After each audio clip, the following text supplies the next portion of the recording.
Sürətlə inkişaf edən texnologiya IT mütəxəssislərinə tələbi kəskin şəkildə artırıb. Məlum olduğu kimi, bu şəraitdə əsas bir sual çıxır meydana.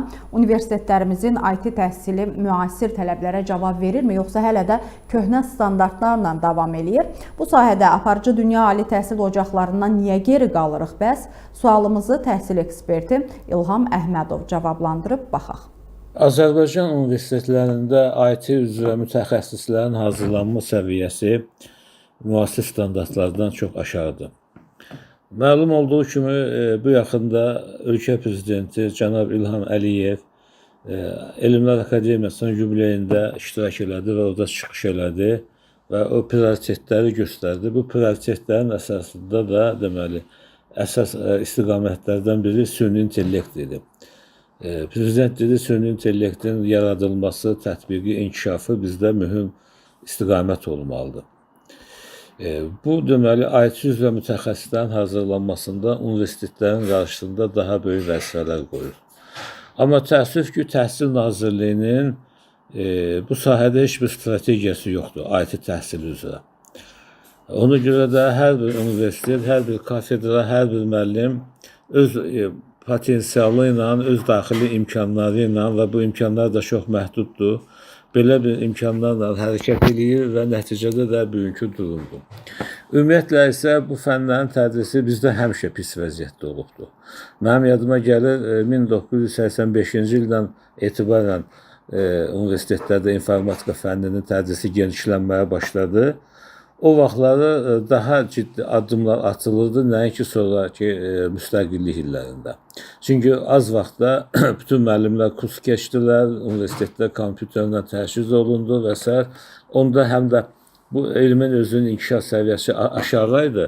Yəni, çox da yüksək inkişaf səviyyəsi yox idi dünya üzrə. Ona görə də müəllimlər bu materialları mənimsəyə bilirdi və ona uyğun fəaliyyət göstərdi. Sonraki illərdə bu sahə çox sürətlə şaxələndi, inkişaf elədi, dərinləşdi. Amma universitetlər bu inkişafdan geri qaldılar. Bu yaxında mən mətbuatda oxudum, Təhsil Nazirliyinin müavini fərəhlə deyir ki, fəxrlə deyir ki, biz 175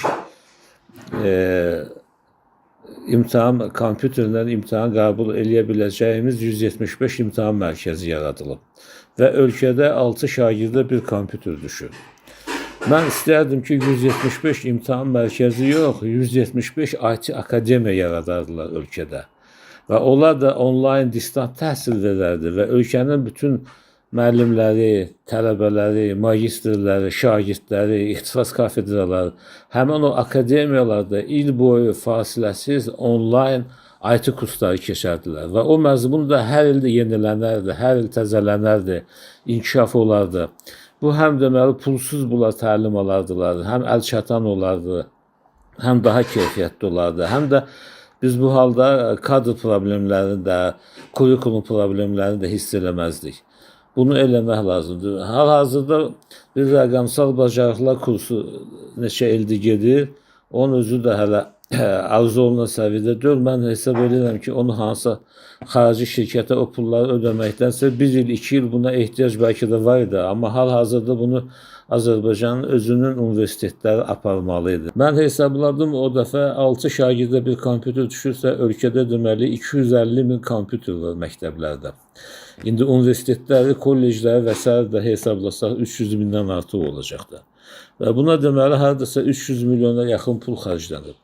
Amma bu pul strategiya olsaydı, elmlə hər şey planlaşdırılsaydı, inandırım sizi ki, bizim ölkəmizdə həm distant təhsil olardı, həm yüksək IT təhsil olardı, həm bu sahə üzrə yüksək ixtisaslı kafedralarımız olardı, şagirdlərimiz olimpiyadalarda yüksək yer tutardılar. İndi 175 kompüter mərkəzi deməli, ayda bir dəfə imtahan olacaq ya olmayacaqdır, orada qalıbdır. Məktəblərdə də 250 min kompüter ancaq bir fənnin tədrisində istifadə olunur ya istifadə olunmur, o da hələ müəmmalıdır. Üstəlik də 1500 məktəbi bağlayırlar, oradakı kompüterlərin də taliyi məlum deyil, necə olacaq. Yəni tam sistemsizlik, israfçılıq, elmsizlik və strategiyanın yoxluğu, bunlar hamısı bax belə nəticə verir. Özdə tək bu informatika fənninin tədrisinə aid deyil bu problem. Bu problem bütün fənlərin tədrisinə aiddir, bütün ixtisaslara aiddir. Xarici dilin tədrisi də belədir, ixtisas fənlərinin də tədrisi belədir, mühəndis hazırlığı da, müəllim hazırlığı da, aqronom hazırlığı da. Bunların hamısında kompleks sistemli problem var. Çünki təhsil sistemi özü böhran içindədir. Təhsilin strategiyası yoxdur. Təhsil elmlərini məhv eləyiblər. Elm əsasında aparılmayan islahatın sonu belə olacaq.